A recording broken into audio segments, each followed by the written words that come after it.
Orient bell tiles studio से आप देख रहे हैं एबीपी न्यूज। नमस्कार, मैं हूं चित्रा त्रिपाठी। शाम के 5 बजने वाले हैं। एबीपी न्यूज पर वक्त है सबसे बड़े डिबेट शो महादंगल का।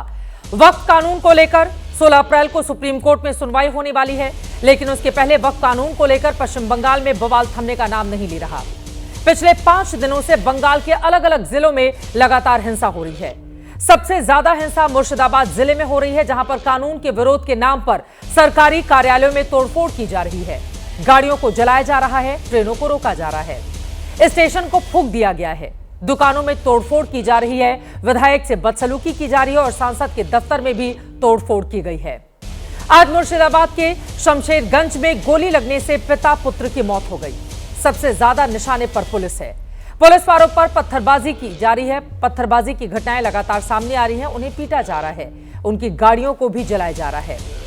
अब सवाल यह है कि आखिर यह कैसा विरोध? अगर कानून से सहमत नहीं है तो लोकतांत्रिक तरीके से प्रदर्शन कर सकते हैं, और इस तरह के प्रदर्शन देश के दूसरे हिस्सों में भी हो रहे हैं। लेकिन एकाध घटनाओं को छोड़ दें तो हिंसा सिर्फ और सिर्फ बंगाल में ही हो रही है। आखिर बंगाल में दंगाइयों को इतनी छूट क्यों मिली हुई है? विरोध के नाम पर हिंसा की इजाजत क्यों है? क्या दंगाइयों को पुलिस का कोई डर नहीं है? क्या संसद से बने कानून का इस तरह सड़कों पर विरोध करेंगे? क्या वक्फ कानून के नाम पर सीए की तरह हिंसा फैलाने की तैयारी है? आज महादंगल में तमाम सवाल पूछेंगे, लेकिन चर्चा का सिलसिला शुरू करें उसके पहले किस तरह से एक दूसरे पर वार पलटवार किया गया है। भारतीय जनता पार्टी का आरोप यह है कि राज्य प्रायोजित यह दंगा है, तो वहीं दूसरी तरफ ममता बनर्जी इसके लिए बीजेपी को जिम्मेदार बता रही हैं। कौन है इसके लिए जिम्मेदार? हिंसा कैसे थमेगी? दंगाइयों से ममता क्यों? कई ऐसे सवाल हैं जिसको लेकर होगी बड़ी चर्चा। पहले ये रिपोर्ट देखिए।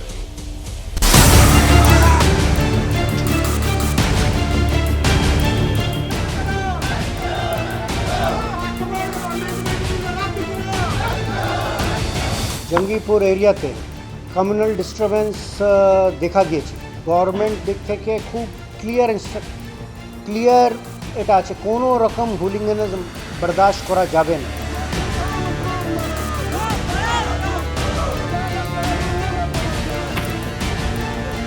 हालत बहुत ही खराब है। हिंदू महिलाओं के साथ बदसलूकी हो रही है, एक के बाद एक घर लूटे जा रहे हैं। पुलिस चुपचाप हाथ में हाथ धरे बैठी हुई है। তারা বিজেপির হাত শক্ত করছে। সত্যিকারের প্রোটেস্ট করা উচিত হচ্ছে, যান যেখানে এখানে কারোর ক্ষতি করে আপনি রাস্তায় নামা মানে বিজেপির ভোটকে বাড়ানো। मुर्शिदाबाद की घटना दिखा रहा है कि बंगाल से अब हिंदू पलायन करने को मजबूर हो रहे हैं। हिंसा किसी चीज का ना हल है ना रास्ता। ये सरकार इस प्रकार के कानून लेकर आती है ताकि समाज में हिंसा फैले। दिल्ली की शहतीर पर बैठे शहंशाह और उनकी सरकार भी हिंसा के लिए जिम्मेवार है।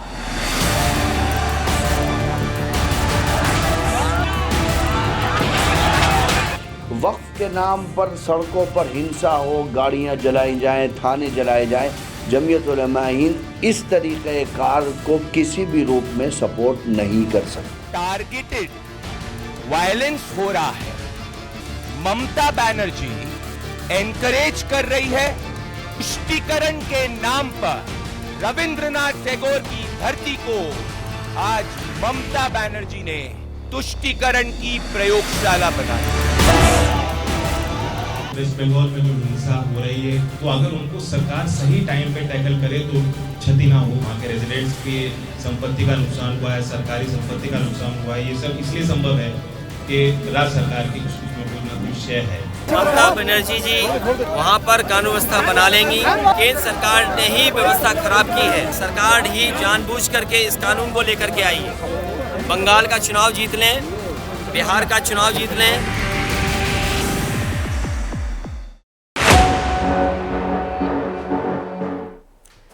तो कई ऐसे सवाल हैं जिसको लेकर बड़ी चर्चा हम करने वाले हैं। खास मेहमानों की मौजूदगी है, उनका परिचय आपसे करवा देती हूं। इस वक्त स्टूडियो में प्रदीप भंडारी जी, राष्ट्रीय प्रवक्ता भारतीय जनता पार्टी के हमारे साथ जुड़ चुके हैं। बंगाल को लेकर इन्होंने प्रेस कॉन्फ्रेंस भी की है।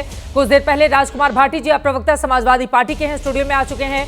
राकेश सिन्हा जी, संघ के विचारक हमारे साथ इस वक्त मौजूद हैं। स्वयं प्रकाश पुरोहित जी, नेता टीएमसी के भी हमारे साथ जुड़ चुके हैं। डॉक्टर तस्लीम अहमद रहमानी जी, आप अध्यक्ष हैं एमपीसीआई के, हमारे साथ स्टूडियो में मौजूद हैं। फैज खान जी संयोजक है मुस्लिम राष्ट्रीय मंच के, हमारे साथ स्टूडियो में आ चुके हैं। सभी का बहुत बहुत स्वागत है। सबसे पहले प्रदीप भंडारी जी, आपसे ही शुरुआत करते हुए, ममता बनर्जी का ये कहना है हम तो कानून लागू नहीं होने देंगे पश्चिम बंगाल में, और ये जो हिंसा भड़काई जा रही है उसके पीछे भारतीय जनता पार्टी काम कर रही है। Chitra ji, law and order एक स्टेट सब्जेक्ट है और हमने देखा है किस तरीके से एक तरफ ममता बनर्जी की पुलिस जो एसएससी के ऊपर विरोध कर रहा है उस पे तो लाठी डंडे बरसा रही है, परंतु जो सड़क पर हिंदुओं के ऊपर टारगेटेड रूप से हमला कर रहा है और ये सुनियोजित है। क्योंकि ममता बनर्जी का स्टेटमेंट मैंने एबीपी न्यूज पे ही देखा था, जब ममता बनर्जी कुछ दिन समय पहले कह रही थी कि भाई मुसलमानों सब यूनाइट हो जाओ। सिद्दीकुल्लाह चौधरी इन्हीं के मिनिस्टर हैं जिन्होंने खुद ने ये कहा है कि ममता बनर्जी का इनको फोन आया था कि जो बंगाल में हो रहा है वो सही हो रहा है। प्रोटेस्ट करने का अधिकार सबको है, परंतु आगजनी करने का अधिकार किसी को नहीं है। ये एक शमशेरगंज के अंदर हिंदू महिला है, इसकी दुकान को तोड़ दिया गया, इस पे पथराव हुआ, इसकी क्या गलती है? ये इतनी लाखों की अगर भीड़ जो है ये बंगाल के सड़कों पर अगर जमा हो रही है तो सवाल तो पूछा जाएगा। और अगर ये बताइए कौन है इसके पीछे? ममता बनर्जी। हिंसा क्यों लगती है आपको? इसके पीछे ममता बनर्जी रिस्पॉन्सिबल है। ममता बनर्जी तुष्टीकरण के नाम पर जिस तरीके से सोहरावर्दी ने 1946 के अंदर जो बंगाल के अंदर डायरेक्ट एक्शन डे किया था, ममता बनर्जी उसका ही मॉडर्न फॉर्म जो है बंगाल के अंदर लागू करने की बात कर रही है। मैं 10 सेकंड में अपनी बात अगर राज्य प्रायोजित हिंसा होती वहां पर तो पुलिस वाले ही मारे जा रहे हैं, उनके ऊपर पत्थरबाजी की जा रही है, गाड़ियां उनके फूंक दी जा रही हैं। क्योंकि पुलिस के ऊपर इंस्ट्रक्शन है ममता बनर्जी से। वही पुलिस अगर चित्रा जी जब टीचर्स प्रोटेस्ट करते हैं तो उन पे लाठी डंडे बरसा रही है, पर वही पुलिस जब जाके इनका तुष्टीकरण का वोट प्रोटेस्ट कर रहा है तो क्यों नहीं उसके ऊपर एक्शन ले रही है? मुर्शिदाबाद, मालदा, जहांगीरपुर सब जगह हिंदुओं के मंदिर, हिंदुओं के घर, पुलिस वालों के वीडियो। लेकिन अभी तो वक्फ बिल को लेकर विरोध किया जा रहा है ना, आपको ऐसा क्यों लग रहा है कि हिंदुओं के खिलाफ ये हिंसा भड़काई जा रही है? चित्रा जी, क्योंकि वक्फ बिल के ऊपर प्रोटेस्ट अगर कहीं जगह करना है तो करिए आप, परंतु यहाँ पे ये स्ट्रीट पावर दिखाने की बात हो रही है। पास में असम है कि असम में ऐसा हो रहा है, महाराष्ट्र के अंदर पीसफुल प्रोटेस्ट हुआ है, बंगाल के अंदर ही बंगाल को जलाया क्यों जा रहा है? क्योंकि ममता बनर्जी मैसेज दे रही है हिंदुओं को कि भाई तुम्हारी वैल्यू नहीं है, और अपने वोट बैंक को कह रही है कि तुम आगे बढ़ो, मैं अपनी स्ट्रीट पावर दिखाऊंगी। क्योंकि स्वयं प्रकाश पुरोहित जी, आपने भारतीय जनता पार्टी के प्रदीप भंडारी को सुन लिया, आप जवाब दीजिए। इनका यह आरोप है कि राज्य प्रायोजित हिंसा है और देश के किसी भी हिस्से में वक्फ कानून को लेकर उस तरह का विरोध नहीं हो रहा है जैसा कि ममता बनर्जी के राज में पश्चिम बंगाल में हो रहा है। दंगाइयों पर ममता क्यों? पुरोहित जी। नहीं देखिए, मणिपुर में भी विरोध हुआ है, विरोध प्रदर्शन महाराष्ट्र में भी हुआ है, विरोध प्रदर्शन जहां डबल इंजन की सरकार है, बिहार पटना में भी 2 दिन पहले विरोध हुआ है। मैं विरोध प्रदर्शन जो हो रहा है शांतिप्रिय तरीके से विरोध प्रदर्शन, अभी कुछ देर पहले हमारी नेत्री ममता बनर्जी ने ट्वीट किया है और सबको आवेदन दिया है, सबको आवेदन करके इस पर यह कहा है, मांग की है कि पश्चिम बंगाल राज्य में एक अशांति फैलाने की एक साजिश की जा रही है। उसको रोकने के लिए सब धर्मों के लोगों को कि आप किसी भी उस्कानी वाले बयान है उसके अंदर में ना पढ़िए। उस्कानी वाले बयान में मुर्शिदाबाद में बाप बेटे की जान ले ली गई है। मीडिया के अंदर में इस तरह के हिंसक भीड़ ने बाप बेटे की जान ले ली है, मुर्शिदाबाद से खबर सामने आई है। अभी बीएसएफ 50 किलो, सुनिए मेरी बात, बॉर्डर का जो एरिया है पश्चिम बंगाल, जो पूरा बांग्लादेश बॉर्डर का एरिया है, 50 किलोमीटर के अंदर तक की जो बॉर्डर की जो जगह है उसको बीएसएफ खुद कंट्रोल करता है। अमित शाह की ऑफिस से कंट्रोल होता है वो, आज से नहीं, पिछले 2019 से ये काम हो रहा है। तो बॉर्डर का जो एरिया है वहां पे कोई भी तरह की अप्रिय घटना घट रही है और बीएसएफ उसको नियंत्रण कर रहा है। कलकत्ता शहर के अंदर भी इस तरह का उपद्रव करने की कोशिश की जा रही है। मगर पश्चिम बंगाल में हमारी नेत्री ने आश्वासन दिया है और सभी धर्मों के लोगों को शांति बनाए रखने की अपील की है। देखिए, ये वक्फ बोर्ड का मुद्दा है और सुप्रीम कोर्ट में इसके लिए केस भी फाइल हो चुका है। 16 तारीख को सुनवाई है। अरे ये झूठ बोल रहे हैं, ये कलकत्ता में बीच स्वामी विवेकानंद के एंसेस्ट्रल होम जो है नॉर्थ बंगाल के अंदर, नॉर्थ कलकत्ता के अंदर, यहाँ पे भगवा झंडे को हटा दिया गया है। प्रवक्ता है, बीजेपी के प्रवक्ता है, वो आपको तस्वीरें दिखा रहे हैं, महोदया से मैं वो आपको तस्वीरें दिखा रहे हैं। हाँ, वो कोलकाता की तस्वीरें दिखा रहे हैं हिंसा की। नहीं, वो तस्वीरें दिखा नहीं, वो हिंसा की तस्वीरें दिखा रहे हैं। हिंसा कहीं भी हुई है वो निंदनीय है। हिंसा का कोई समर्थन नहीं करता है। आग आप जला रहे पुरोहित जी, जवाब आपको देना पड़ेगा। अरे भाई सुनो, नहीं आप सुनेंगे, आप बंगाल चल रहा है आपकी वजह से। ये कलकत्ता के बीचों बीच के अंदर भगवा झंडा हटाया गया, इसका क्या लेना देना बीएसएफ से? क्या बात कर रहे हैं? शमशेरगंज के अंदर आपकी बंगाल की पुलिस जो है, इसका क्या लेना देना बीएसएफ से? कब तक आप चलाओगे? 2021 के अंदर भी आपने ऐसे ही किया था जब कैलकाटा हाई कोर्ट ने बोला था रूल ऑफ लॉ। चिल्लाओ मत, धीरे बोलो, स्टूडियो में बोल रहे हो। अरे धीरे नहीं बोलूंगा मैं, बंगाल के हर मानुष की आवाज उठा रहा हूं। बंगाल आपसे जवाब सुनो ना, पहले सुनो, पहले आपको सुनना पड़ेगा कि इस देश के अंदर में जिस देश का प्रधानमंत्री चुनाव में जाता है और बोलता है कि शमशान के नाम पर वोट करोगे या कब्रिस्तान के नाम पर वोट करोगे, जो बांटने वाला प्रधानमंत्री जो कुर्सी पर बैठा है उसने ये पश्चिम बंगाल में किया और उसी का नतीजा है कि बंगाल में हमारे भाई मुसलमान वक्फ बोर्ड के मुद्दे को लेकर आज रास्ते पर है और उसी को लेकर के इस तरह की जो दुर्घटनाएं करने की कोशिश कर रही है। कभी चुनाव के पहले इस्तेमाल करने की बात कर रहे हैं। नहीं, आप मुसलमान क्या सामने नहीं है, मुसलमान क्या महाराष्ट्र में नहीं है, मुसलमान क्या उत्तर प्रदेश के अंदर नहीं है, आप बंगाल के अंदर आप अधिकार कैसे दे रहे हैं कि हिंदुओं की दुकानों को जलाया जाए, पुलिस के ऊपर हमला किया जाए, बीडीओ के ऑफिस को जलाया जाए? बंगाल में क्यों हो रहा है ये? हिंदू मुसलमान आप वही करने की कोशिश कर रहे हैं जो सोहरावर्दी ने आजादी के पहले डायरेक्ट एक्शन डे में किया था। अगर इस तरह का बयान देता पुरोहित है साहब, लेकिन ये तो राज्य सरकार की जिम्मेदारी है ना, कोई भी मिला हुआ हो, ये राज्य सरकार की जिम्मेदारी है कि दंगाइयों पर कड़े एक्शन लिए जाएं, लेकिन वो लेती हुई ममता सरकार दिखाई नहीं दे रही है ना। देखिए 8 अप्रैल को जंगीपुर मुर्शिदाबाद में पुलिस की गाड़ियों में आग लगा दी गई। अगले दिन 9 अप्रैल को मुर्शिदाबाद में पुलिस पर पत्थरबाजी। 10 अप्रैल को प्रदर्शन के दौरान हिंसा होता है संतरागाछी हावड़ा में। 10 अप्रैल को नादिया में दुकानों पर पथराव करती है भीड़। 11 अप्रैल को सुती और शमशेरगंज मुर्शिदाबाद में पुलिस पर हमला हो जाता है। पुलिस की गाड़ी पर 11 अप्रैल को आमतल्ला दक्षिण 24 परगना में हमला होता है। ऐसी पूरी लंबी फहरिस्त है, कहां तक गिनाती रहूं मैं? ये तो आपकी जिम्मेदारी है ना स्वयं प्रकाश पुरोहित जी। टीएमसी की सरकार है, ममता बनर्जी इतने सालों से मुख्यमंत्री हैं, लेकिन अब मैं आपके पास आते हुए एकदम हमारी जिम्मेदारी है, हमारी जिम्मेदारी है और हम नियंत्रण भी कर रहे हैं। अरे न जाने कब नियंत्रण करेंगे, लगातार इस तरह की स्थिति बनी हुई है। एक बार मैं आ जाती हूँ राजकुमार भाटी जी, मुझे बोलने का मौका नहीं दिया। ठीक है, एक बार राजकुमार भाटी जी स्टूडियो के मेहमानों के पास आते हैं, उसके बाद फिर आप बोलेगा। मैं आपके पास आते हुए सीधे राजकुमार भाटी जी, अगर सारा का सारा मामला पश्चिम बंगाल के एक राज्य का है, लगातार वहां पर हिंसा हो रही है, तो बीजेपी कैसे जिम्मेदार हो गई इसके लिए? नहीं देखिए, पहली बात तो हिंसा, तोड़फोड़ और आगजनी किसी की तरफ से भी हो, कहीं भी हो, वो निंदनीय है, वो नहीं होनी चाहिए, चाहे कोई भी संगठन है और किसी भी मुद्दे को लेकर कर रहा। और ये भी इस बात से भी मैं आपकी से सहमत हूँ और भंडारी जी ने भी कहा कि ये राज्य सरकार का विषय कानून व्यवस्था, सरकार को सख्ती करनी चाहिए।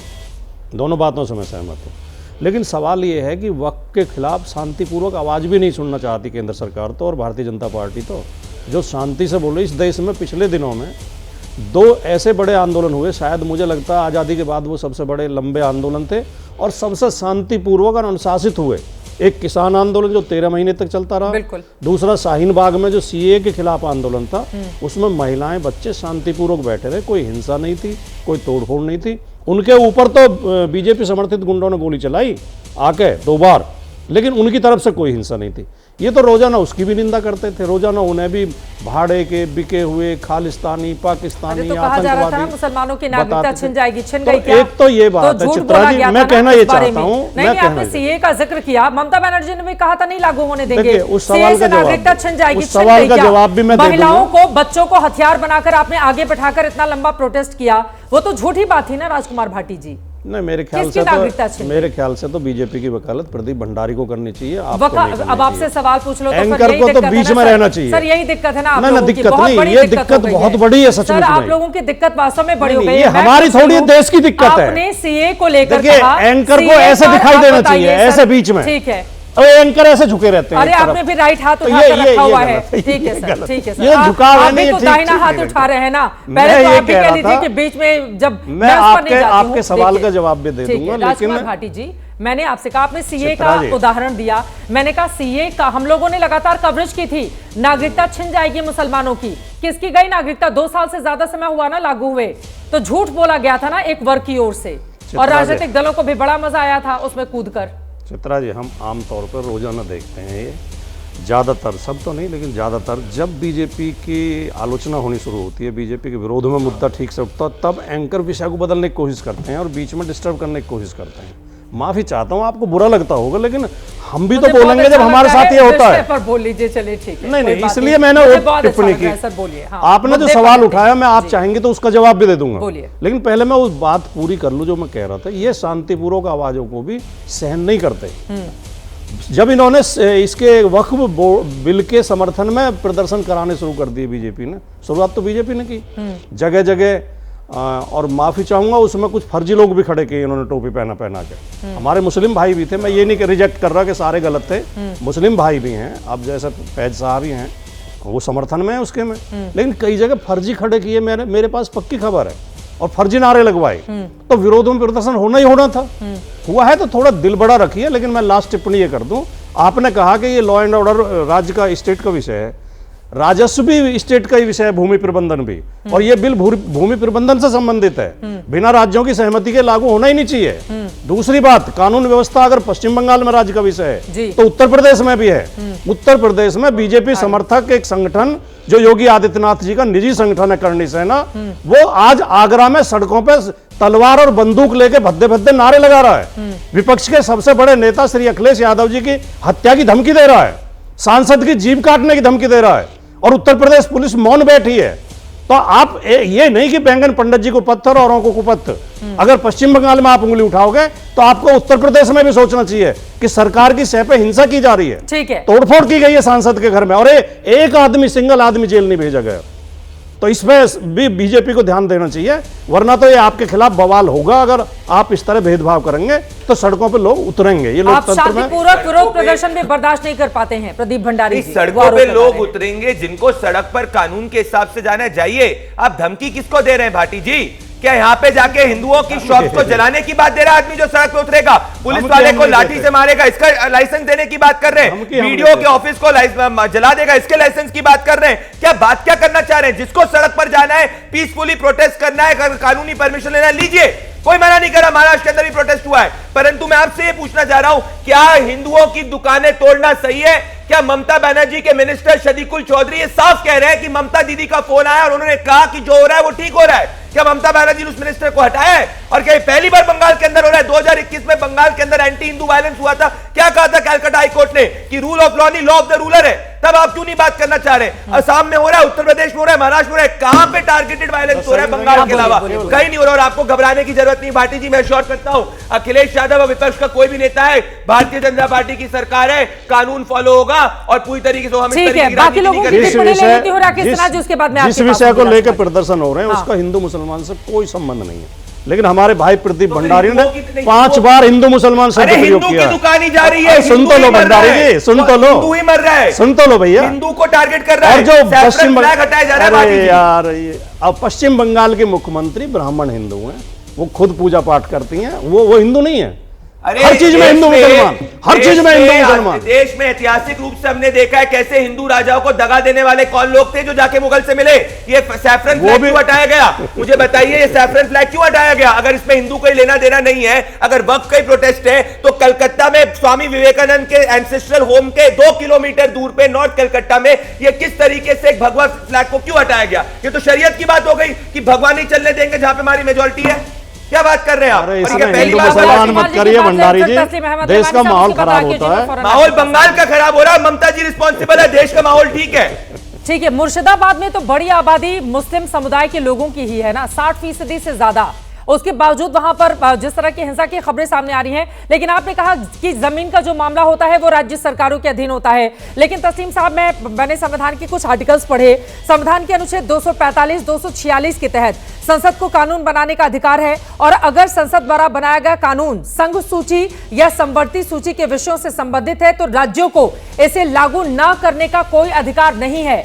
और ये जो पास करवाया गया है, इस विषय में राज्यों के पास अधिकार ही नहीं है वक्फ कानून को लेकर। लेकिन माहौल यही बनाया जा रहा है कि हम तो नहीं लागू करने देंगे। ये तो झूठ बोलना हो गया ना। और जो लोग सड़कों पर उतरकर तस्लीम रहमानी साहब प्रदर्शन कर रहे हैं, क्या हासिल होगा इससे? देखिए, मैं पहली बात तो ये बहुत वाज़ेह कर दूं कि कोई भी मूवमेंट अगर वायलेंट हो जाए तो वो डेमोक्रेटिक तो रह ही नहीं सकता।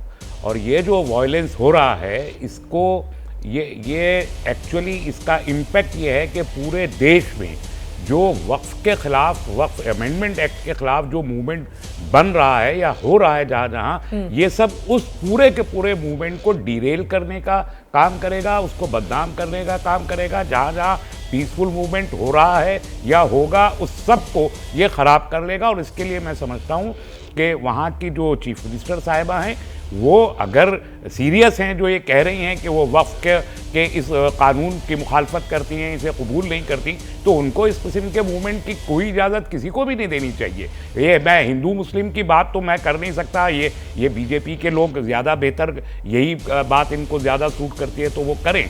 मैं ओवरऑल वायलेंस की बात कर रहा हूँ। फौरी तौर पर जो भी उसके वहाँ पर ऑर्गेनाइजर्स हैं या एडमिनिस्ट्रेशन है, एक सेकंड के लिए किसी वायलेंस की किसी को इजाज़त नहीं देनी चाहिए, इररिस्पेक्टिव ऑफ हिंदू, मुस्लिम, सिख, ईसाई। जो हिंदू मरे वो भी हमारे भाई हैं, जो मुसलमानों की दुकानें जली हैं वो भी हमारे भाई हैं, सब भारतीय हैं। तो किसी को इस हैसियत से देखना ही नहीं चाहिए कि हिंदू है, मुसलमान है। लेकिन हिंसा करने वाले तो वक्त कानून का विरोध करने के लिए ही उतरे हैं ना मैदान में। मैंने इसलिए कहा कि जो ऑर्गेनाइजर्स हैं वो होश के नाखून लें जी, ऑर्गेनाइजर्स होश के नाखून लें और ये समझें कि उनकी इस हरकतों से पूरे देश में वक्फ का मूवमेंट बदनाम हो रहा है, खराब हो रहा है और उसको तोड़ने की कोशिश की जा रही है। एक पार्ट। दूसरे पार्ट में मैं ये कहना चाहता हूं कि सरकार को 245 और 246 को आपने कोट किया, बिल्कुल सही है, सरकार को हक है और हमने सरकार के इस हक को हम तस्लीम करते हैं कि वो किसी भी कानून में वो तरमीम ला सकती है, लाई है, पार्लियामेंट में उसको पास किया है,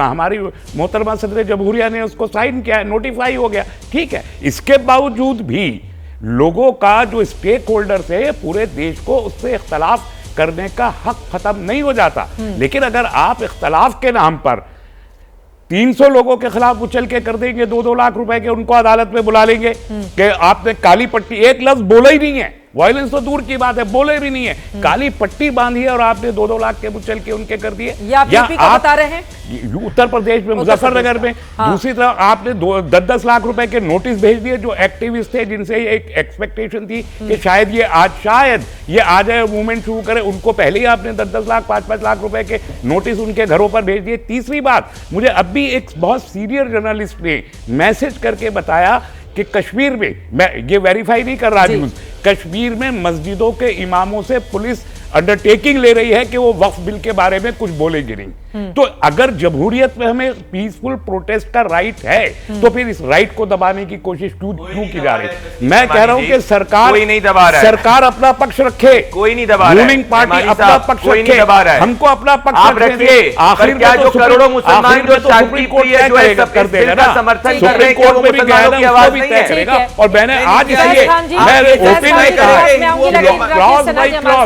क्लॉज बाय क्लॉज बिल पर बहस करने को मैं तैयार हूं। मेरे साथ बैठिए, 1-to-1 पार्लियामेंट में debate, 1-to-1 clause by clause debate भी बाहर नहीं मुसलमान है जितने यहां पे बाहर भी हो गया था, बाहर भी आधी रात तक चली है बहस लोकसभा राज्यसभा में। मैंने तो मंत्री जी से दरखास्त की है कि वो मेरे साथ बैठे और क्लॉज बाय क्लॉज मुझे समझ, अरे आपको पूरा देश समझ लेगा, आप पूरा देश जान लेगा, रहमानी साहब पूरा देश जान लेगा। आप बात सही है, उनकी बात सही है, तब भी देश जान लेगा, उनकी बात सही नहीं है। अरे रहमानी साहब, आप कैसे बिल पे वीटो डाल सकते हैं? आपका स्टेक क्या है इस पे? क्या है आपका स्टेक उतना ही है जितना किसी और जनमानस का है। क्या बात कर रहे हैं चित्रा जी? ये कह रहे मेरे साथ मिनिस्टर बात कर ले तो सही है, मेरे साथ मिनिस्टर बात नहीं करे तो सही है। लड़ो पार्लियामेंट में आकर रहमानी साहब, पार्लियामेंट में आओ ना, लड़ो कोई कॉन्स्टिट्यूएंसी से और जीत के आओ और बात करेंगे आपसे पार्लियामेंट में।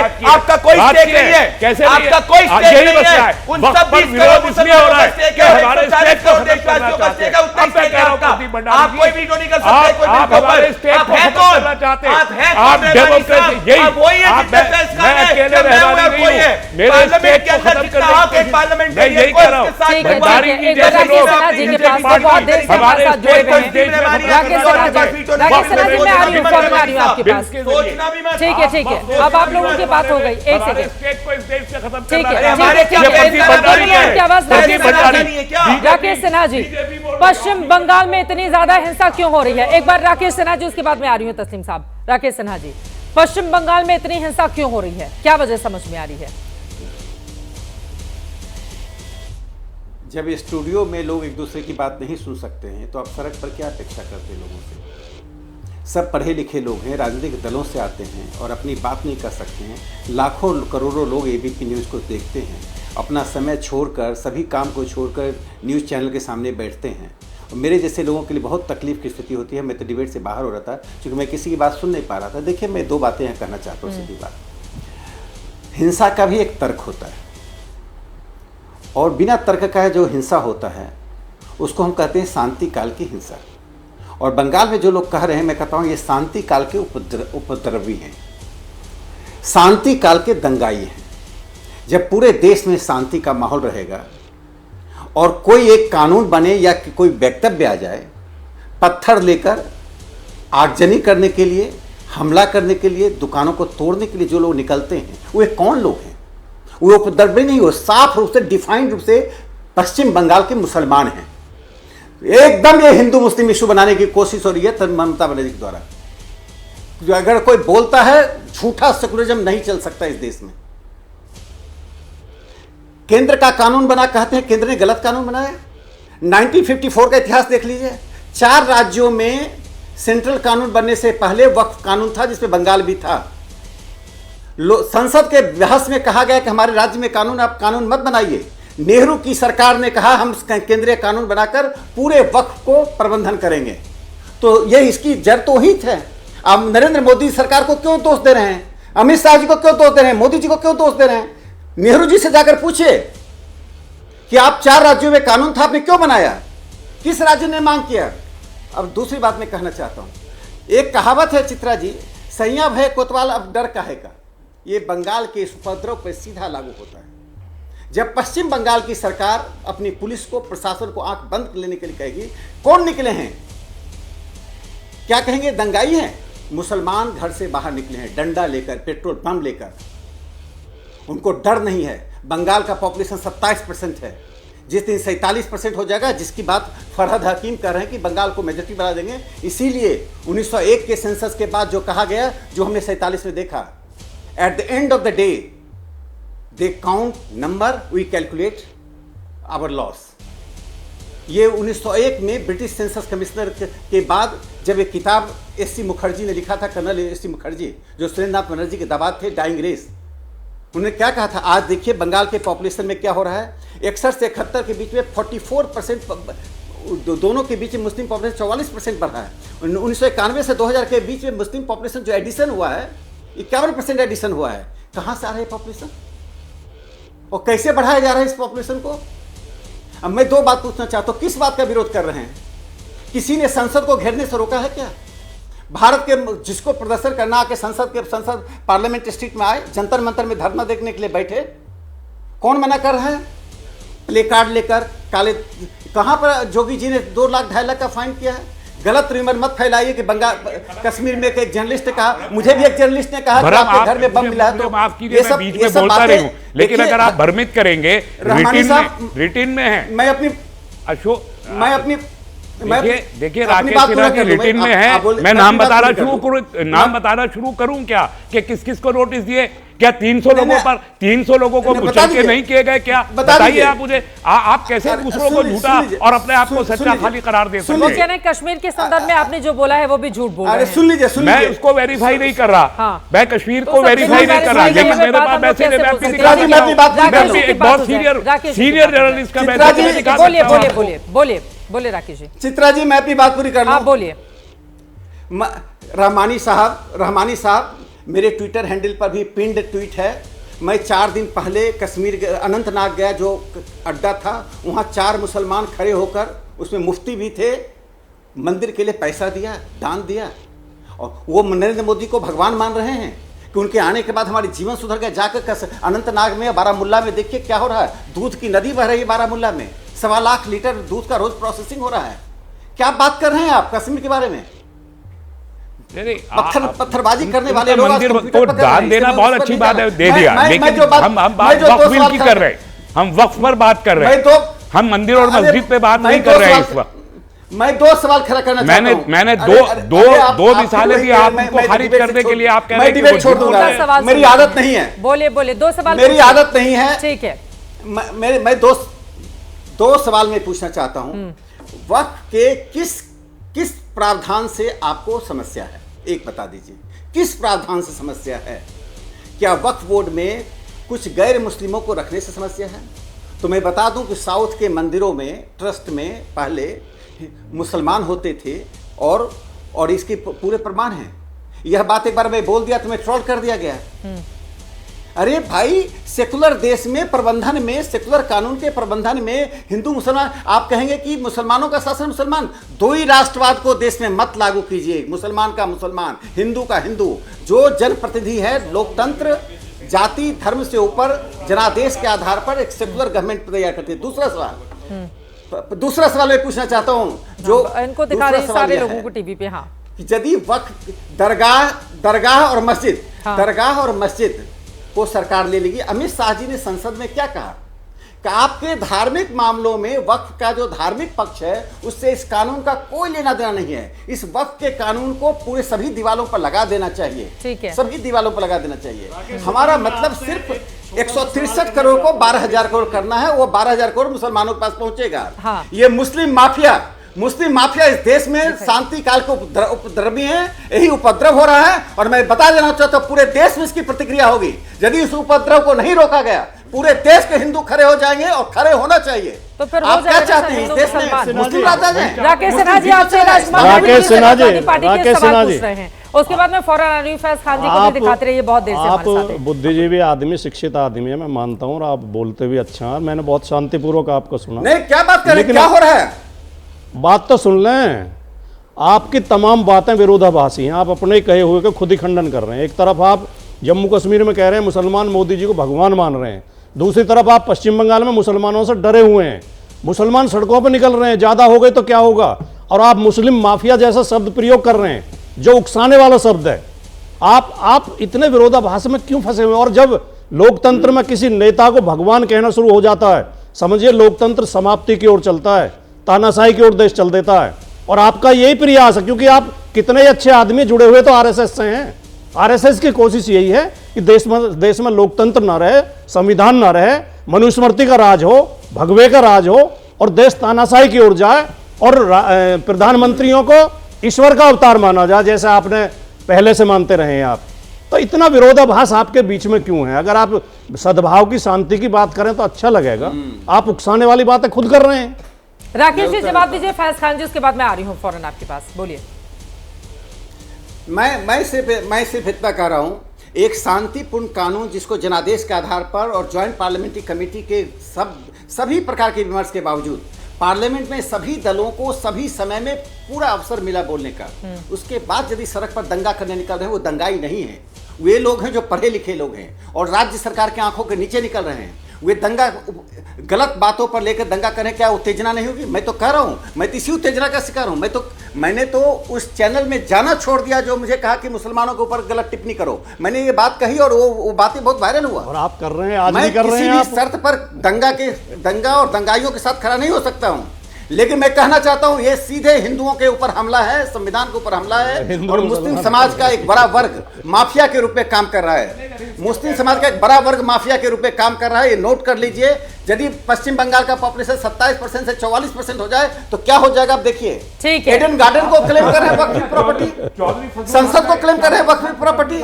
ठीक है, बहुत देर से फैज खान जी संयोजक है मुस्लिम राष्ट्रीय मंच के स्टूडियो में है, एक भी टिप्पणी उनकी नहीं ले पाई हूं। फैज खान साहब, आपके पास आते हुए, इसमें देखिए हिंदू मुस्लिम की पॉलिटिक्स हो रही है जैसे कि आरोप लग रहे हैं, लेकिन जो लोग उतरे हुए हैं उनको लग रहा है कि उनकी मस्जिदें छीन ली जाएंगी, उनकी जमीन लेकर सरकार अपने मित्रों को दे देगी। विपक्षी दल इस तरह के आरोप लग रहे हैं, कैसे समझाएंगे उनको आप? बिस्मिल्लाहिर्रहमानिर्रहीम, रब्बिश रहली सदरी व यस्सिर ली अमरी वहलुल उक़दतन मिन लिसानी यफ़क़हू क़ौली। महावीर विक्रम बजरंगी, कुमति निवार सुमति के संगी। आदरणीय चित्रा जी, आज चंद्रमा अपनी पूरी आभा के साथ और आकार के साथ चित्रा नक्षत्र में प्रवेश करेगा, और इसी शुभ दिन हनुमान जी का प्राकट्य उत्सव भी है, और इसी चित्रा नक्षत्र के नाम पर ये चैत्र मास भी है। सबसे पहले हनुमान प्राकट्य उत्सव की आप सभी को बधाई और शुभकामनाएं, और आपको भी विशेष तौर से आपको भी मैं दे रहा हूँ। महावीर विक्रम बजरंगी, कुमति निवार सुमति के संगी, ये हनुमान चालीसा कहता है। कुरान शरीफ कहता है कि अल्लाह उन लोगों को पसंद नहीं करता जो इन ज़मीन पर फसाद फैलाते हैं। अमित शाह जी ने बिल्कुल स्पष्ट कर दिया है कि वक्फ में, वाकिफ में, इमाम में, मुतवल्ली में, मौज़न में, नमाज पढ़ाने में, अजान देने में कोई भी गैर मुस्लिम नहीं होगा। लेकिन वक्फ बोर्ड और वक्फ काउंसिल ये धर्मनिरपेक्ष मैटर है, मैनेजमेंट का है, एडमिनिस्ट्रेशन का है, और ये संविधान के अनुच्छेद 15 का समर्थन करता है कि किसी के साथ मूल वंश, जाति, लिंग, नस्ल के आधार पर भेदभाव नहीं किया जाएगा। इसलिए 2 सुन्नी भी हैं, 2 शिया भी हैं, 2 आगा खानी भी हैं, 2 बोहरा भी हैं, 2 महिला भी हैं और 2 एक्सपर्ट गैर मुस्लिम भी हैं। और लगातार इस बात पर आपत्ति उठ रही है, गैर मुस्लिम क्यों? व्यवस्था के लिए। इसलिए मुझे बुरहानपुर, ब्रह्मपुर, मध्य प्रदेश के प्राचीन चमत्कारी श्री इच्छेश्वर हनुमान मंदिर ट्रस्ट ने कल बुलाया और आजीवन सदस्य वहां का बनाया कि भैया जाकर दिखाइए कि एक मुसलमान भी मंदिर ट्रस्ट का सदस्य हो सकता है, आजीवन सदस्य। कहां के बने हैं आप? कौन सा मंदिर है? प्राचीन चमत्कारी श्री इच्छेश्वर हनुमान मंदिर ट्रस्ट, ब्रह्मपुर, बुरहानपुर, मध्य प्रदेश। 1000 साल पुराना मंदिर है ये। वहां भग्नावशेष हैं, सारे हैं। यहां का मैं बनाऊं, यह इस बात का जवाब है। अब दूसरी बात मैं आपको बताना चाहता हूं कि क्यों 1986 में शाहबानों से एक मुस्लिम महिला से अधिकार छीनने के लिए वो रोटी नहीं खा सके, इसके ये लोग कोर्ट से संसद गए और अब मुस्लिम महिलाओं, बच्चों और युवाओं को अधिकार मिल रहा है तो ये लोग संसद से कोर्ट जा रहे हैं। आप जाइए, लेकिन आप क्या कर रहे हैं? खान साहब, उनको समझाइए ना, जो आप ही के समुदाय से ताल्लुक रखते हैं, सड़कों पर उतरे हुए हैं, कैसे समझाएंगे उनको कि ये आपके हक में है? मैं उनको ऐसे समझाऊंगा कि अकबरुद्दीन ओवैसी, असदुद्दीन ओवैसी और मुस्लिम पर्सनल लॉ बोर्ड के झांसे में मत आइए। अमित शाह जी की, किरण रिजिजू जी की स्पीच सुन लीजिए। ये बिल रेट्रोस्पेक्टिव नहीं है। एक भी मंदिर, एक भी मस्जिद, एक भी दरगाह, एक भी खानकाह, एक भी मदरसा नहीं तोड़ा जाएगा। जो जैसा है पहले से वैसा ही रहेगा। केवल ये जो वक्फ माफियाओं ने, मुस्लिम माफिया कह दिया, वो वक्फ माफिया हैं जिन्होंने वक्फ की जमीनों पर कब्जा करके रखा हुआ है अवैध, उनको पकड़ पकड़ के जेल में डाला जाएगा उन लोगों को। और असदुद्दीन ओवैसी और मुस्लिम पर्सनल लॉ बोर्ड मुस्लिम युवाओं का दुरुपयोग कर रहे हैं। मैं अपने मुस्लिम बच्चों से, नौजवानों से एबीपी न्यूज पर अपील करता हूं, बेटा सीए के समय आपको भड़काया गया, आज भी मुस्लिम युवा जेल में, कहीं पर केस चल रहा है, ये लोग के बच्चे विदेशों में पढ़ रहे हैं, आप पर फिर से केस हो जाएगा, आप फिर से जेल में चले जाओगे। ये जो बिल और एक्ट आया है ये मुसलमानों के हक में है। यदि 10% इसका सही उपयोग होगा 12,000 करोड़ रुपए की कमाई होगी। सच्चर कमेटी की रिपोर्ट कह रही है। कमाई कहां जाएगी? कमाई कहां जाएगी? किसके हक में उसको खर्च किया जाएगा? कमाई मुसलमान, किरण रिजिजू जी ने स्पष्ट कहा, निकाल के देखिए कि एक एक पैसा मैं निश्चित करूंगा कि मुस्लिमों के हक में जाएगा। यतीम खाने भी बनेंगे, मदरसे भी बनेंगे, मस्जिदें भी बनेंगी, स्कूल भी बनेंगे, कॉलेज भी बनेंगे। देश की सबसे बड़ी लागू नहीं होने देंगे। ममता बनर्जी आयुष्मान कार्ड योजना लागू नहीं होने दे रही है। 5 लाख रुपए एक गरीब व्यक्ति को मिल सकता है। वो बंगाल के अहित में आयुष्मान कार्ड योजना लागू नहीं होने दे रही है। और चित्रा जी मैं बताऊं, सुप्रीम कोर्ट के फैसले को हाई कोर्ट में आप कैसे चुनौती दे सकते हैं जी? अरे संसद ने कानून बनाया है, राज्य की विधानसभा कैसे विरोध कर सकती है? और मैं बताऊं, ममता बनर्जी को ब्राह्मण कहना गलत है। मानवेंद्र नाथ राय भी हुए जिन्होंने कहा था कि कश्मीर को एक पृथक क्षेत्र बना दिया जाए। मैं कहना चाहूंगा ममता बनर्जी से, इस योजना को लागू होने से आप नहीं रोक सकती, मुसलमानों का हक उनसे नहीं छीन सकती। अब आयुष्मान कार्ड योजना का अधिकार भी आप उनसे नहीं छीन सकती। और मुसलमान अब जाग गया है, मुसलमानों को आप वर्गला नहीं सकते। मुसलमान किसी का बंधुआ मजदूर नहीं रहेगा। अब तक बंधुआ मजदूर बनाकर रखे, अब भी मुसलमानों से अपील कर रहे हैं, सड़कों पर बाहर आओ। क्यों बाहर आओ? हाँ, मुसलमान की संख्या बढ़ी तो खतरा है। अरे प्रभु जी, जनसंख्या अनुपात बना रहना चाहिए। जनसंख्या अनुपात बना रहना चाहिए। ये देश, एक मिनट भैया, ये देश एज ए मुस्लिम भारतीय मुस्लिम कह रहा हूं, ये देश धर्मनिरपेक्ष तब तक है जब तक हिंदू बहुसंख्यक है। नहीं तो बांग्लादेश का क्या हाल आप लोगों ने किया है, देखिए। आपकी विचारधारा ने पाकिस्तान और अफगानिस्तान का क्या हाल किया है, सीरिया का क्या हाल किया है। दुनिया में सबसे ज्यादा सजदा मुसलमान कहीं करता है तो सरजमीने हिंदुस्तान में करता है। और मुसलमानों का सिर सजदे में सबसे ज्यादा कहीं काटा गया तो बांग्लादेश, पाकिस्तान, अफगानिस्तान, ईरान और प्रकाश पुरोहित जी, मैं आपके पास आऊंगी। राजकुमार जी इस पर कुछ बोलना चाह रहे हैं, बताइए। मैं तो केवल एक टिप्पणी करना चाह रहा हूँ कि फैज खान साहब को हम तो बहुत हल्के में ले रहे थे। ये तो बहुत बड़े आदमी है, ये तो ब्राह्मण का सर्टिफिकेट भी इनसे ही लेना पड़ेगा। हाँ, आप भी बनवा कर रख लेना अपना। कैसे कर रही है भाई? हाँ, कौन हिंदू है, कौन ब्राह्मण है, हम तो सोच रहे थे वक्त तक ही बोलेंगे। भारतीय मुसलमान हूं भाई, मेरा अधिकार है। अब ममता बनर्जी को आपसे सर्टिफिकेट लेना पड़ेगा कि वो ब्राह्मण है या नहीं है। आपको क्या अरे उनको एक मंदिर ने देखे, उनको अपना सदस्य बना लिया है उसमें बोर्ड का, तो दिखा रहे हैं ना मंदिर वाले भी धर्मनिरपेक्षता, जिसको लेकर बार बार सवाल पूछे जाते थे भाटी साहब। नहीं, ये तो अच्छी बात है, हम तो इससे खुश होते हैं। यही तो चाहिए, हिंदू मुस्लिम एकता को बढ़ावा जिन बातों से भी मिलता हो। लेकिन तो जब हम शामिल जो दो लोग हैं, जब हम खड़े होकर मुसलमान, उनको लेकर इतना हंगामा क्यों है? जब हम खड़े होकर एक समाज को अपमानित करते हैं, एक समाज को गाली देते हैं कि इनकी संख्या बढ़ जाएगी तो लोकतंत्र खत्म हो जाएगा, सारे आतंकवादी मुसलमान ही होते हैं, सब जगह हिंसा की घटनाओं मुसलमान ही मिलते हैं, जब इस तरह नहीं, आप नहीं बोल रहे, ये जुमला बोला जाता है। भारतीय जनता पार्टी के 90% लोग ये जुमला बोलते हैं कि सारे मुसलमान आतंकवादी नहीं है, लेकिन सारे आतंकवादी मुसलमान हैं। फैज़ खान ने तस्लीम रहमानी जैसे रेडिकल्स को एक्सपोज कर दिया और बता दिया है असली मुसलमान समाज के नुमाइंदे फैज़ खान है, ना कि तस्लीम रहमानी, जो शाहबानों के समय भी 178 रुपीस जो है मेंटेनेंस के लिए नहीं खड़े हुए थे, परंतु फैज़ खान, मुसलमान समाज को निर्णय करना है कि क्या वो फैज़ खान के साथ जाएगा या तस्लीम रहमानी जवाब दे दी, वंचित रखा। ठीक है, जल्दी से शेर पढ़ता हूं चित्रा जी कि बेरब्त ख्यालों में उलझ जाएंगे हम और सुलझेगी तेरी जुल्फ तो पड़ जाएंगे हम और। तो ये हम डालने की कोशिश ना करें।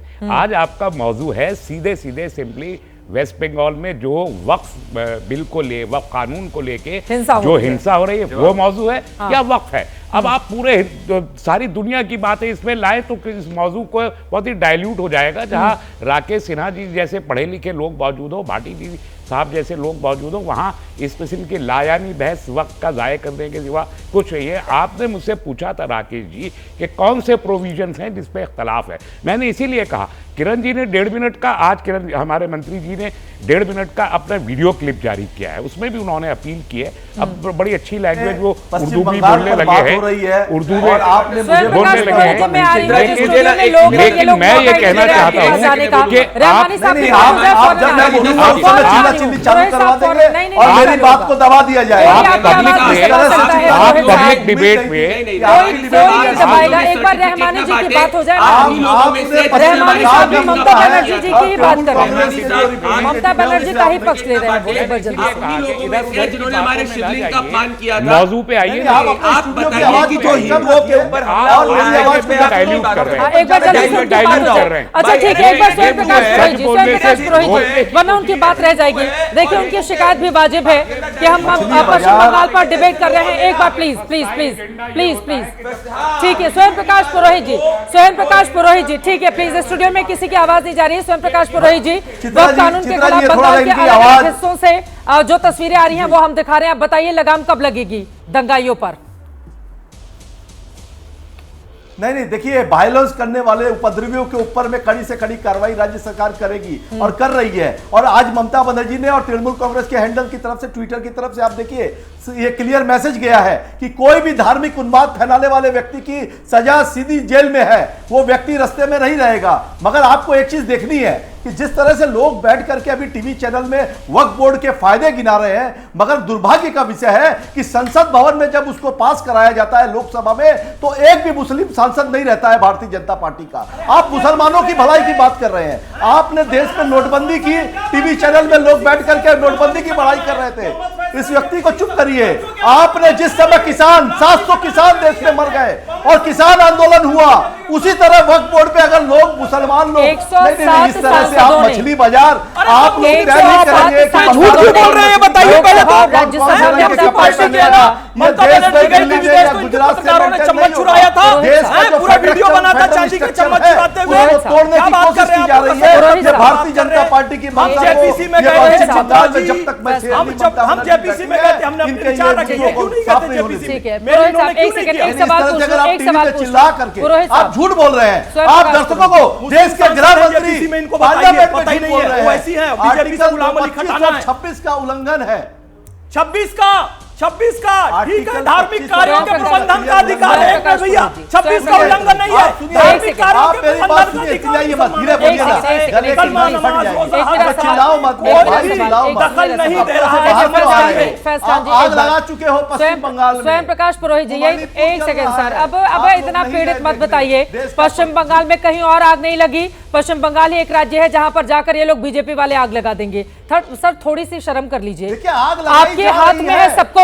दंगाइयों पर लगाम लगाइए, जो पुलिस वालों पर पत्थरबाजी, आपकी पुलिस है, आपकी सरकार है, आपके नहीं लगाइए। कहां वो दिखाई नहीं दे रही है ना, देश के किसी हिस्से में दंगे नहीं हुए हैं।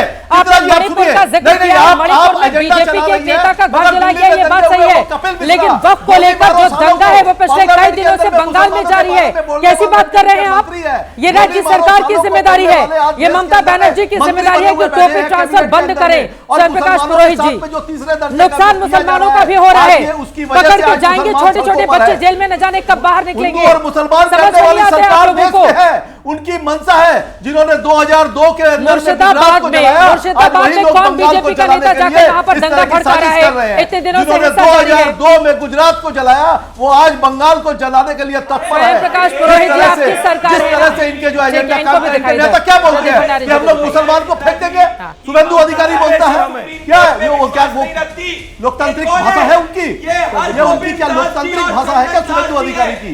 वो बोलता है कि हम मुसलमानों को फेंक देंगे, हम पार्लियामेंट में असेंबली में नहीं जाने देंगे। तो आप इलेक्शन कमीशन ऑफ इंडिया की तरफ से केंद्र में आपकी सरकार है, आप स्पष्ट करिए जनता के सामने। ये मैं नहीं कह रहा हूं, ये रहा वीडियो में क्या बातें कर रहे हैं आप यहाँ पे, इधर उधर की बात कर रहे हैं जलेबी जैसे। क्या बहुत आप चिल्लाने बंगाल में एजेंडा हो रही है, आपकी तरफ से 4 आदमी हैं जो आप लोग भारतीय जनता पार्टी के अंदर इस तरीके की आगजनी हो रही है, बंगाल में आगजनी हो रही है, उत्तर प्रदेश में मुसलमानों की क्वांटिटी बंगाल से मुसलमानों से ज्यादा है। उत्तर प्रदेश के अंदर आगजनी हो रही है, नहीं हो रही, बंगाल में हो रही है। क्यों चित्रा जी? क्योंकि ममता बनर्जी लोगों का जनादेश खो चुकी है, विश्वास खो चुकी है, और दंगों के नाम से वो प्रस्तुतिकरण के वोट को एक चाहिए। कानून बनता है देश के अंदर में, मुसलमानों का होगा, क्योंकि वो मुसलमानों को एक कौन के रूप में इस्तेमाल कर रही है। बंगाल में चुनाव है, एक सेकंड सर, स्वयं प्रकाश पुरोहित जी प्लीज सर, ये रोना टीवी पर बंद कीजिए, अच्छा नहीं लगता है सर, आपको भी उतना ही मौका दिया जा रहा है। और मैं आपको बता दूं, कुल 6 गेस्ट हमारे पास हैं, जिनमें से 3 पक्ष वाले हैं, 3 विपक्ष वाले हैं। एक व्यक्ति बोलता रहेगा तो मैं कैसे मौका? अरे मैं चुप करा सकती हूँ ना, और मैं क्या कर सकती हूँ? मैं चुप ही तो करने के लिए रिक्वेस्ट कर सकती हूँ। मैंने सुना नहीं, आप उनकी आवाज को कम करिए, आपके पास सिस्टम है, आप मेरी आवाज को रोक देंगी। मैं जब बोलता हूँ ये प्रदीप भंडारी चिल्लाना करता है, आवाज कट करके, आपके स्टूडियो में बैठ के चिल्लाना चालू कर देते हैं। इनका नंबर आएगा तो बोलेंगे ना भाई, सुनने की क्षमता नहीं है क्या इनकी? इनकी सुनने की क्षमता खत्म हो गई है, सच्चाई से भाग रहे हैं लोग। पश्चिम बंगाल को जिन्होंने 2002 में गुजरात जलाया, 3 लोग मर गए, दिल्ली 2002 बीत चुका है, अभी 2025 में बैठे हुए हैं, प्रदेश में सरकार 2025 में बैठे हुए हैं, जलाया, 2025 में बैठे हुए हैं, सत्ता को हथियाने के लिए 2025 में बैठे हुए हैं। ममता बनर्जी इतने सालों से मुख्यमंत्री हैं, 2011 से, मगर देखिए वहां पर दंगा क्यों हो रहा है? कपिल मिश्रा पर पहुंच गए आप। कपिल मिश्रा इस समय सब्जेक्ट नहीं है, जो 3 लोग मारे गए हैं ना पश्चिम बंगाल में, वो हमारे लिए मुद्दा है, कपिल मिश्रा मुद्दा नहीं है हमारे लिए। दिल्ली पुलिस अर्जी डाल रही है, कपिल मिश्रा पुलिस बचा रही है, बंगाल में आपकी सरकार जो आरोपी और हटने वाली है वहां से बहुत दंगे रुकेंगे कब? दिल्ली पुलिस बचा रही है, रुकेंगे कब? क्योंकि वहां भी भारतीय जनता पार्टी दंगे रुकेंगे कब? सुनिए, दंगे रुकेंगे कब बंगाल में? आप देखिए, दंगों के साथ हम नहीं खड़े, दंगे जहां भी हो रहे हैं, दंगों को प्रशासन अपनी कार्रवाई कर रहा है, और जो उपद्रवी लोग हैं उनको गिरफ्तार किया जा रहा है। और स्पष्ट कर दिया है दीदी ने, कोई भी धार्मिक उन्माद बंगाल में फैलाने वाले एक व्यक्ति की बंगाल में जगह नहीं है। मना करने के बाद ये हाल है, दुकानें जलाई जा रही है, घर जलाए जा रहे हैं, ट्रक जलाए जा रहे हैं, ऑटो रिक्शा। आप शांतिप्रिय तरीके से उनको, उनकी आवाज को दबाने की कोशिश मत करिए।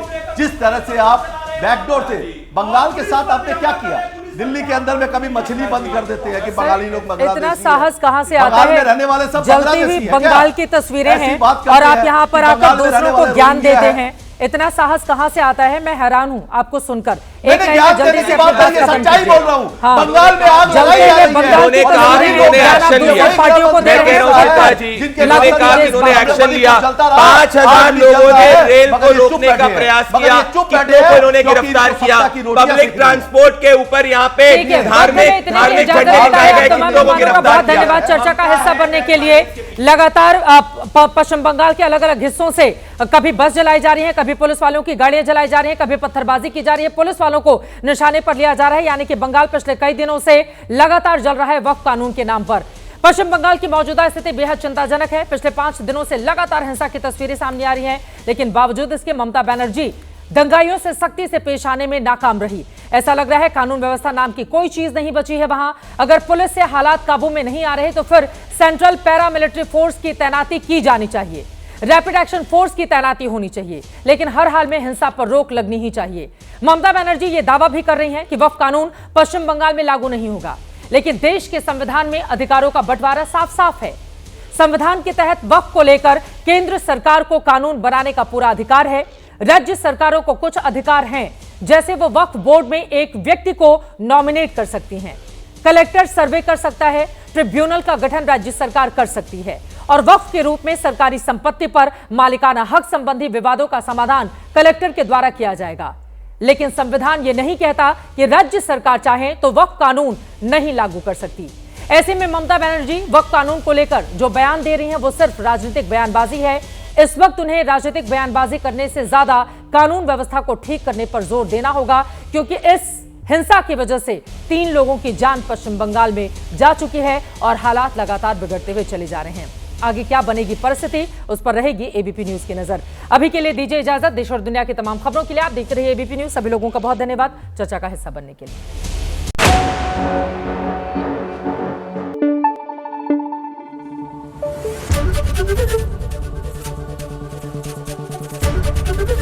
एबीपी न्यूज आपको रखे आगे।